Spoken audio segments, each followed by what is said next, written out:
راشد خان د ګلبدین د کفتانې په اړه او د خرابې لوبې په اړه تازه مرکه کړې. ویډیو تر پایه وګورئ چې ستونزه چېرته ده. سلام او مینه ګرانو دوستانو، وخت مو په خیر.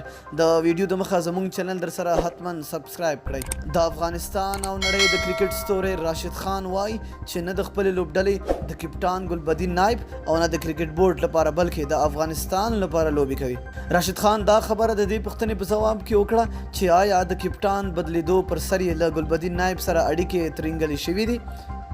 راشد خان او د افغانستان د کرکټ د ملي لوبډلې یوه بل ستوری محمد نبي په وروستیو کې د اصغر ستانکزی پر ځای د ګلبدین نایب د کپټانۍ پر پریکړه اعتراض وکړ. وروسته له دې چې د افغانستان د کرکټ ملي لوبډلې په روان 2019 نړیوال جام کې 15 پرلپسې ماتې وکړي، د افغانستان د کرکټ ټیم په منځ کې د اختلافاتو اوازې تودې شوي دي او داسې ادعا هم شوې ده چې د راشد خان او ګلبدین نایب اړیکې تبجني دي او له همدې کبله د افغانستان د لوبډلې د سیالیو پایلې ښې نه دي. راشد خان چې د نړۍ په لومړۍ درجه بالرانو کې شمیرل کیږي، د انګلستان په وړاندې په مسابقه کې د روان جام تر ټولو کمزورې توپ اچونه وکړه.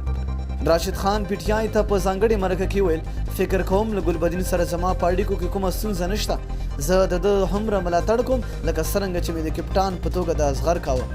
که ما په میدان کې د اصغر په سلو کې 50 ملاتړ کوه، د ګلبدین په سلو کې 100 کوه. راشد خان په ټیم کې د اختلاف ادعا رد کړه. وی ویل له هماغه شیبې چې له الوتکې څخه په انګلستان کې ښکته شوی یم، هېچا هم د کومې ستونزې خبره نه ده کړې. فکر کوم د اختلاف مسلې ته رسنیو هوا ورکړې ده. زموږ ځینې له تېرو 15-14 کلونو راهیسې یو ځای لوبه کوي. که په څه باندې یوه لسیزه کې داسې څه نه وي شوي، په یوې یا 2 ورځو کې ناببره به ولې داسې کېږي؟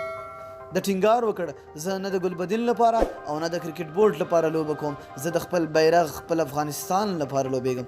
پوهېږم چې زما مسؤلیت څه دی او دوام ورکړم. د ګلبدین نایب د کپټان کېدو پر اعلان د ځان او محمد نبي د ټویټونو په اړه وویل، موږ د افغانستان د کرکټ د ښېګڼې لپاره غږ پورته کړ. دا یو اصولي دریځ د چا خلاف نه و. راشد خان زیاته کړه، که بل څوک هم کپټان ټاکل شوی وای، موږ به همغه خبره کړې وه. نظر به مې نه و بدل شوی. کپټان په سم وخت کې بدل نه شو. زه په شخصي بنیاد د اصغر ملاتړ نه کوم او نه زه یوازینی کس وم چې دا موضوع مې یاده کړه. ټوله دنیا دا خبره کوي. راشد خان د کپټان د بدلیدو له وخت سره د مخالفت په اړه وویل، موږ د نړیوال جام په شان مهمو مسابقو ته روان وو او لویو مسابقو تر تګ وړاندې لوی بدلون ښه نه وي. راشد خان د انګلستان په وړاندې په سیالۍ کې د 110 منډو د ورکولو په اړه د یوې پوښتنې په ځواب کې ویل، د دې مسابقې په اړه ډېر فکر نه کوم. خلک 10 ښې مسابقې هیروي او یوه بده په یاد ساتي. خلک داسې نه کوي. په راتلونکو سیالیو کې به زما تمرکز په هماغه مسابقه کې پر خپلو تېروتنو وي.